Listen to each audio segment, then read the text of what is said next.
আসসালামু আলাইকুম, সবাইকে স্বাগত জানাচ্ছি বিডিভিউস ইনফোটেনমেন্টে। আপনাদের সঙ্গে আছি আমি ফাহাদিয়া মিতু। যুক্তরাজ্যের একটি জাহাজ গাজায় ত্রাণ সরবরাহ কাজের অংশ হিসেবে মার্কিন সেনাদের বসবাসের জন্য একটি জেটি নির্মাণ করতে যাচ্ছে। সাইপ্রাস থেকে একটি ব্রিটিশ জাহাজে ভাসমান বন্দর নির্মাণের সরঞ্জাম ও সেনাদের থাকার তাঁবু নিয়ে যাচ্ছে। পেন্টাগন জানিয়েছে, কার্ডিগান বে নামক রয়্যাল নেভির একটি সাপোর্ট শিপ অস্থায়ী ভাসমান পিয়ার নির্মাণের আন্তর্জাতিক প্রক্রিয়ার অংশ হিসেবে সেখানে যাচ্ছে। গাজার বেশ কয়েকটি স্বাধীনতাকামী সংগঠন এরই মধ্যে ব্রিটিশ জাহাজ প্রতিরোধের ঘোষণা দিয়েছে। ইতিমধ্যেই গাজায় নির্মাণাধীন অস্থায়ী জেটি মর্টার আক্রমণের শিকার হয়েছে। বিস্তারিত থাকছে আজকের প্রতিবেদনে।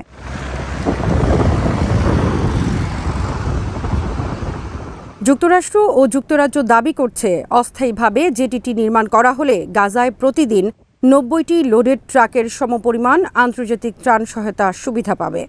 অস্থায়ী বন্দর পুরোপুরি চালু হলে প্রতিদিন ১৫০টি ট্রাকের সমপরিমাণ ত্রাণ সুবিধা পাবে গাজাবাসী।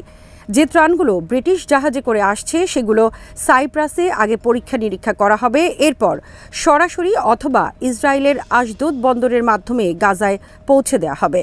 ইসরায়েল এই ত্রাণ জাহাজের জন্য আশদোদ বন্দর খুলে দেওয়ার প্রতিশ্রুতি দিয়েছে।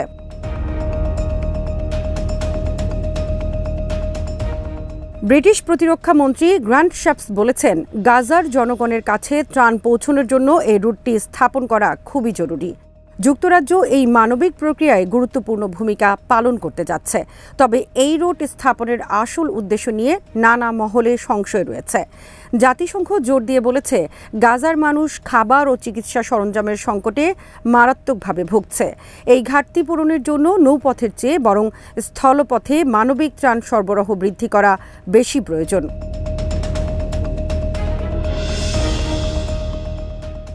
গাজার বামপন্থী স্বাধীনতাকামী সংগঠন popular front for the liberation of Palestine বা PFLP জানিয়েছে, যদি ব্রিটিশ বা অন্য কোনো বিদেশি সেনারা গাজায় প্রবেশ করে তাহলে তারা এই সেনাদেরকেও দখলদার সেনা হিসেবেই বিবেচনা করবে। এসব সেনাদের প্রতিহত করা হবে। তারা গাজা উপত্যকায় সেনা মোতায়েন না করার জন্য পশ্চিমা দেশগুলোকে সতর্ক করে দিয়েছে।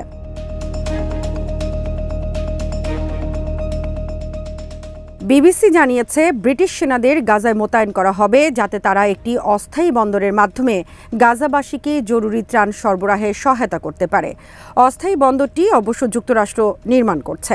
এর পরপরই টেলিগ্রামে দেয়া এক প্রতিক্রিয়ায় PFLP জানায়, তারা ব্রিটিশ সেনাদেরকে দখলদার সেনাই মনে করে। সে কারণেই তাদেরকে টার্গেট করা প্রতিটি প্রতিরোধ যোদ্ধার জন্য বৈধ হিসেবে বিবেচিত হবে।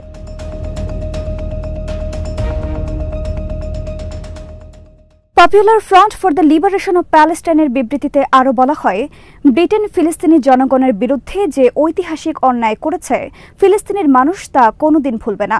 মধ্যপ্রাচ্যের বিস্ফোরক হিসেবে যে জায়নবাদী রাষ্ট্রটি তৈরি হয়েছে তার নেপথ্যে মূল অবদানই ব্রিটেনের। বেলফোর ঘোষণার মতো একটি জালিয়াতি তারা করেছে এবং তখন থেকে আজ পর্যন্ত তারা দখলদার ইসরায়েলি রাষ্ট্রকেই সমর্থন দিয়ে গেছে। ব্রিটিশ সরকারের ১৯১৭ সালে জারি করা ঘোষণার উদ্ধৃতি দিয়ে PFLP আরও বলে, এখন আবার ব্রিটেন দাবি করছে নতুন সমুদ্র করিডোরের মাধ্যমে সাহায্য বিতরণের সহায়তা করার জন্য এই সেনা মোতায়েনের প্রয়োজনীয়তা রয়েছে। এর মতো নির্লজ্জ মিথ্যা আর কিছুই হতে পারে না।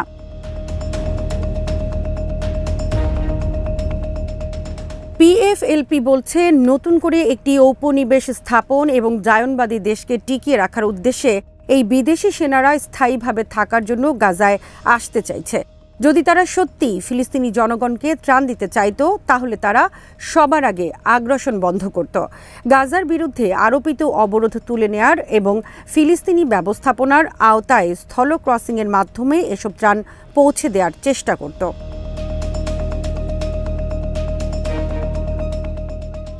গাজার প্রতিরোধ যুদ্ধে আল কাসম ব্রিগেড ও ইসলামিক জিহাদের পাশাপাশি ১৯৬৭ সালে প্রতিষ্ঠিত বামপন্থী দলগুলোর সামরিক শাখা PFLPও সক্রিয়ভাবে অংশগ্রহণ করেছে।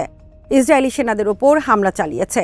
ইসরায়েলি কর্তৃপক্ষ দাবি করেছে, শুধু গাজার প্রতিরোধ যুদ্ধেই নয়, ৭ই অক্টোবর ইসরায়েলের অভ্যন্তরে যে অভিযান পরিচালনা করা হয়েছিল সেখানেও PFLP অংশ নিয়েছে।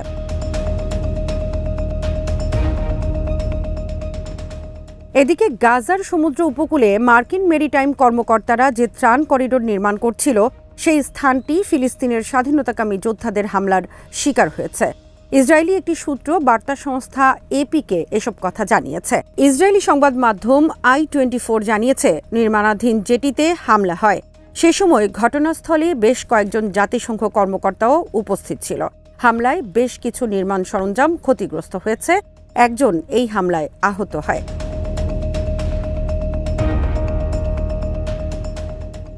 জাতিসংঘ কর্মকর্তারা নির্মাণাধীন করিডোর নির্মাণ কার্যক্রম পরিদর্শন করার জন্য সেখানে গিয়েছিলেন। হামলা শুরু হওয়ার পর তারা দ্রুত নিকটস্থ বাংকারে আশ্রয় নেয়।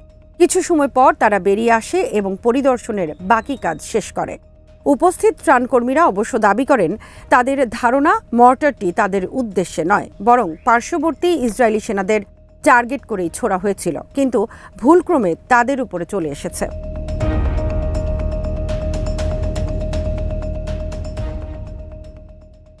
মার্কিন নেতৃত্বাধীন সেনারা সিলিফট জাহাজ থেকে তীরে রসদ সরবরাহের জন্য একটি ভাসমান জেটি তৈরির পরিকল্পনা করেছে। গাজায় কোনো বন্দর অবকাঠামো নেই। মার্কিন সেনা ও নৌবাহিনীর দল গাজার সমুদ্র সৈকত থেকে একটি ভাসমান মডিউলার কজওয়ে স্থাপন করবে। পণ্য সামগ্রীগুলো প্রাথমিকভাবে সিলিফট জাহাজ থেকে সমুদ্রের আরও বাইরে একটি রিসিভিং বার্জে আনলোড করা হবে। এরপর বার্জ থেকে অগভীর পানিতে রাখা জাহাজে পণ্যগুলো স্থানান্তরিত করা হবে।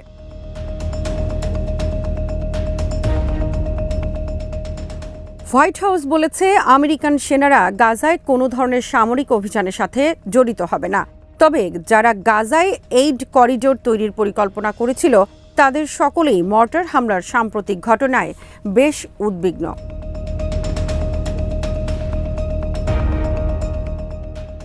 রিপাবলিকান দলীয় সিনেটর রজার উইকার তার প্রতিক্রিয়ায় বলেছেন, এই হামলাটি দুঃখজনক, তবে অপ্রত্যাশিত ছিল না। শুরু থেকেই করিডোর নির্মাণ একটি অকল্পিত মিশন ছিল, কারণ একদিকে যখন এই জাহাজগুলো গাজায় ট্রানজিট করার জন্য প্রস্তুত হচ্ছে, তখন আরেকদিকে অন্য গ্রুপ এই জাহাজগুলো ঠেকানোর প্রস্তুতি নিচ্ছে। তার মতে, সামনের দিনগুলোতে মার্কিন সেনাদের ঝুঁকি আরও বাড়বে। প্রেসিডেন্ট বাইডেন মার্কিন সেনাদের বিপদে ফেলার যে প্রকল্প হাতে নিয়েছেন, আমরা তার নিন্দা করি। এই সিনেটর বলেন, আরও মার্কিন সেনা আহত বা নিহত হওয়ার আগেই এই প্রকল্প বাস্তবায়ন থেকে আমাদের সরে আসা উচিত।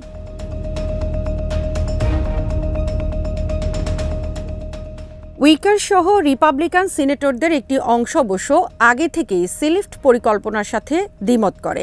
এই প্রকল্প বাস্তবায়নের ঝুঁকি সম্পর্কে সতর্ক করেছিল, কারণ ইসরায়েল গত 7 মাসের বেশি ধরে গাজায় অবর্ণনীয় নির্যাতন ও নৃশংসতা পরিচালনার পরও এখনও পর্যন্ত তারা হামাসকে পরাজিত করতে পারেনি, বরং হামাসই গাজা নিয়ন্ত্রণ করছে।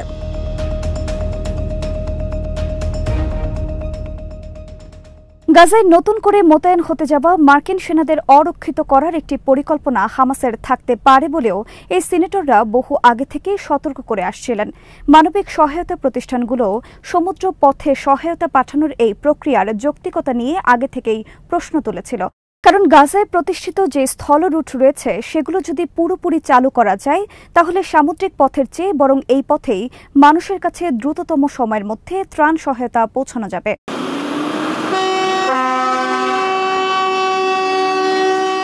হোয়াইট হাউসের চাপের কারণে ইসরায়েল সম্প্রতি ত্রাণ সহায়তা কনভয় ক্রসিংয়ের ওপর বিধিনিষেধ কিছুটা শিথিল করেছে।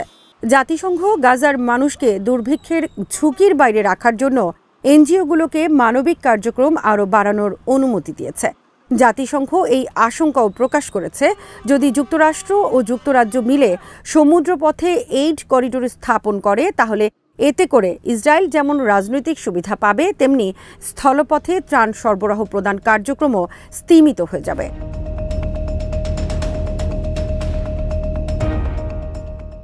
সমুদ্র করিডোর দিয়ে প্রতিদিন সর্বোচ্চ 200 ট্রাক ত্রাণ সরবরাহ পৌঁছাতে পারবে। ত্রাণ সংস্থাগুলোর চাহিদার তুলনায় এ সংখ্যা নিতান্ত কম। ত্রাণ সংস্থাগুলো মনে করে গাজায় প্রতিদিন 500 ট্রাক ত্রাণ সহায়তা পৌঁছানোর দরকার। এই মাসের শুরুতে পণ্য বহনকারী একটি সিলিফট জাহাজের ইঞ্জিন রুমে আগুন ধরে গেলে ত্রাণ কার্যক্রমে একটি লজিস্টিক বিপর্যয় দেখা দিয়েছিল। বাধ্য হয়ে জাহাজটিকে মাঝপথে ঘুরে ফ্লোরিডায় ফেরত পাঠিয়ে দেওয়া হয়।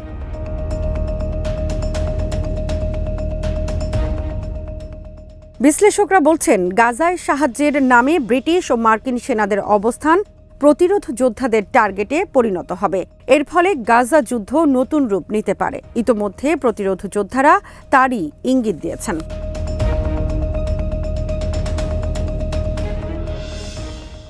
আজ এখানেই শেষ করছে। সমরাষ্ট্র, প্রতিরক্ষা ও কূটনীতির নানা তথ্য জানতে চোখ রাখুন বিডিপিওস ইনফোটেনমেন্টে। চ্যানেলটি ভালো লাগলে সাবস্ক্রাইব করুন, সংযুক্ত থাকুন আমাদের ফেসবুক পেজে। আল্লাহ হাফেজ।